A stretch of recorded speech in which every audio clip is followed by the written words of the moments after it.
एक अन्य सवाल की तरफ मैं आपका ध्यान ले जाना चाहूँगा और वो है डोनाल्ड ट्रम्प की टैरिफ नीति को लेकर। उन्होंने विदेश से आने वाले कारों पर 25% टैरिफ लगाने की बात कही है, जिसका असर सभी देशों पर पड़ेगा, निश्चित रूप से भारत पर भी पड़ेगा। 2 अप्रैल आने वाला है, हो सकता है कोई नए तरह के टैरिफ भारत पर लगाए। बहुत सारे देश इसका विरोध कर रहे हैं, उन्होंने खुलकर इसके बारे में बयान भी दिया है। भारत की सरकार एक अजीब तरह की खामोशी ओढ़े हुए है। क्या उसे ये उम्मीद है कि संवाद से वो डोनाल्ड ट्रम्प को थोड़ा नरम बना पाएगी या उसकी पूरी जो रणनीति उसे हम कैसे देखें? देखिए, भारत सरकार की रणनीति टैरिफ के मामले में ये है, मैं पहले भी इस बात को नई परख के मंच पे कह चुका हूँ कि जब वहाँ पर पीयूष गोयल गए थे और भारत के वाणिज्य सचिव गए थे अमेरिका, तो उन्होंने वहाँ पर ये प्रस्ताव रखा था कि ट्रम्प अपनी तरफ से कोई टैरिफ न लगाएँ।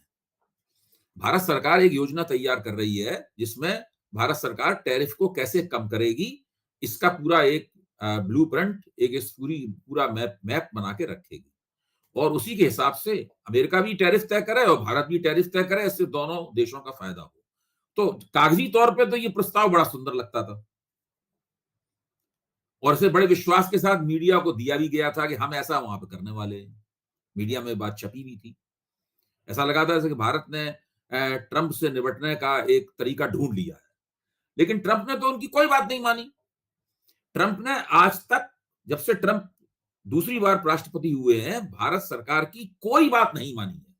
किसी भी तरह की बात नहीं मानी है ट्रंप ने। वो जो कहते हैं, जो दावा करते हैं, वो ही करते हैं। उन्हें कोई दिलचस्पी नहीं है भारत क्या कह रहा है, भारत की क्या योजना है, उसका ब्लूप्रिंट क्या है, उसका मैप क्या है, रोड मैप क्या है, इसमें उन्हें कोई रुचि नहीं है। वो टैरिफ केवल एक आर्थिक औजार नहीं है उनके लिए, वो उनके लिए एक जियो पॉलिटिकल औजार है। उसके जरिए वो देशों को मजबूर करते हैं कि वो उनकी दादागिरी स्वीकार करें।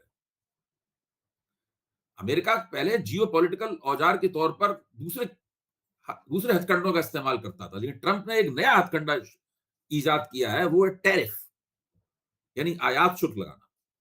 उसके जरिए वो उसके जरिए वो करते हैं। तो उन्होंने भारत की कोई बात नहीं मानी, वो दबादब अपना टैरिफ लगाए जा रहे हैं। अब भारत में बड़े पैमाने पर बिजली से चलने वाली, इलेक्ट्रिक से चलने वाली कारों का उत्पादन हो रहा है, सरकार भी प्रोत्साहित कर रही है। बहुत सी राज्य सरकारों ने उसका पूरा का पूरा जो वन टाइम टैक्स होता है, वो काफ़ी लाखों रुपए होता है, उसको माफ़ करने का फैसला किया है और ये करीब 1 डेढ़ साल से ये पूरी प्रक्रिया चल रही है। बड़े पैमाने पर भारतीय कंपनियों की बनी हुई जो बिजली की कारें हैं, वो बाज़ार में आ रही हैं, बिक भी रही हैं, लोग धीरे-धीरे उधर जा भी रहे हैं। तमाम अपार्टमेंट्स में के अंदर बिजली कारों को चार्ज करने वाले चार्जर लगने लगे हैं। एक तरह से बाजार भारत में बन रहा है। ऐसे में अगर अमेरिकी मार्केट भारत के हाथ से शुरुआत में ही निकल जाएगा इस सवाल के ऊपर, हुँ, तो इससे बहुत नुकसान होगा, बहुत बड़ा झटका लगेगा।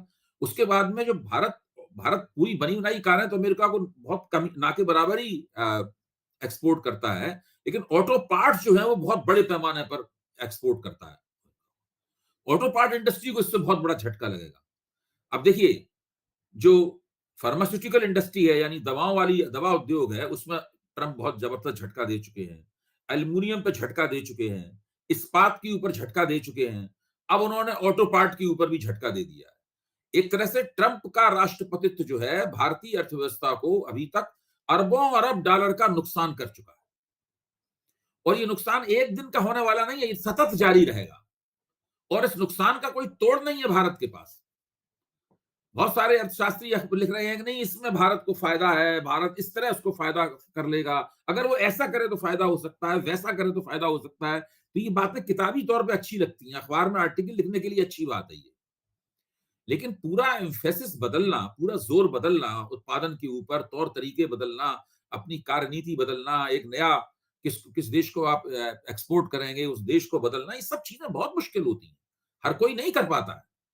मतलब आपको कम से कम अल्पकालीन में तो नुकसान के लिए तैयार हो ही जाना चाहिए और ये अल्पकालीन अवधि 1 साल से लेकर 2-3 साल तक चल सकती है। तब तो ट्रंप का कार्यकाल ही समाप्त हो जाएगा, 4 साल पूरे हो जाएंगे उनके। भारत में 5 साल चलती है सरकार, वहां पे 4 साल में ही खत्म हो जाती है सरकार। तो ये तो ट्रंप भारत के लिए बहुत नुकसानदेह साबित हो रहे हैं और मोदी जी कितना भी उनको अपना दोस्त कहें, कुछ भी कहें, वो ट्रंप की के कानों पे जू नहीं रेंग रही है।